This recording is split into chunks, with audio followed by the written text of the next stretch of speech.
So let's examine the following expressions. We have x squared and we have negative x squared.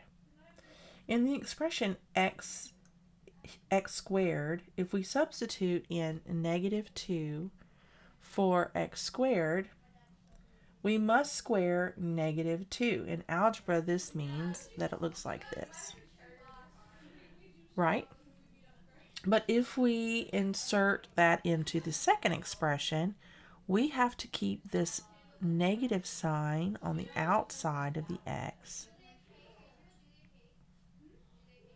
and write it like that.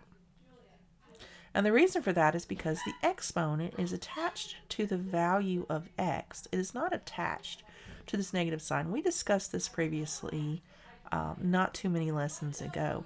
And we know that we need to treat this negative sign in front of our variable or our constant or our coefficient as if it were a negative 1. So we can literally write this as negative 1 times negative 2 squared. And we know that when we have our order of operations in play, we know that multiplication comes after an exponent. So we have to apply the exponent before we multiply these two together. So this is going to be negative 1 times negative 2 times negative 2, which would be a positive 4. But then the negative 1 would change that back to a negative 4. Okay? So it's very important to remember that the negative does not attach itself if there's a negative number here. It is separate. It isn't included in the value of this negative 2 whenever we substitute the value in. And the safest way to keep it straight is to remember the bucket system. So whenever you have a variable and you have to substitute a value in for it and you have an exponent and a minus sign, remember to make a bucket for the variable, and then whatever that variable value is, then you drop it in. And we always apply the exponent before we apply the multiplication of this negative 1, and then that will keep us straight, and that will keep it accurate, and it will keep our signs from confusing us. So let's jump right in and let's do a practice problem. Let's look at 105.1, and we have two problems here. We have negative 3 squared, where the negative sign is included in the parenthesis, and then we have negative 3 squared where it is not. Now when we have the parenthesis around the negative sign and the 3 with an exponent, then that means that everything within the parenthesis is included. So we have to do negative 3 times negative 3, right? Because everything in the parenthesis is being multiplied 2 times. So negative 3 times negative 3 would equal a positive 9. But when we look at the second expression in this example problem, we have to understand that this negative sign in front of the 3 is not included with the exponent. The exponent is only touching the 3. So we have to separate this. So that negative sign becomes a negative 1, and then we have to multiply the 3 2 times. So then that becomes 3 times 3 is 9 times the negative 1, or you could say negative 1 times 3 is negative 3 times positive 3. That's going to equal a negative 9. So it's all about what is included with this exponent.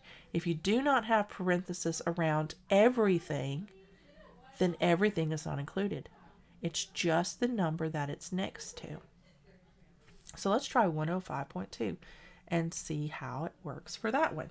So in this practice problem, we have a squared and we have negative a squared. And a is equal to a negative 4. So if we use our bucket system and we say the value of a squared, and then here we have negative, here's our bucket for our variable, and then our square. and we drop -4 into both of our buckets, which are just parentheses, it's a little bit more obvious what we're doing. So here we would have -4 times -4.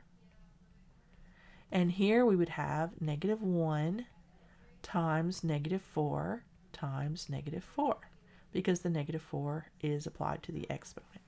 So this would equal a positive 16 because a pair of negatives is a positive. And this would equal a negative 16 because we have an odd number of negatives. So negative times negative is positive, times another negative is a negative. So -1 times -4 is +4 times -4 gives us -16. All right, so let's clear the page. Pause if you need to write these down. I'm going to clear the page. Let's do 105.3.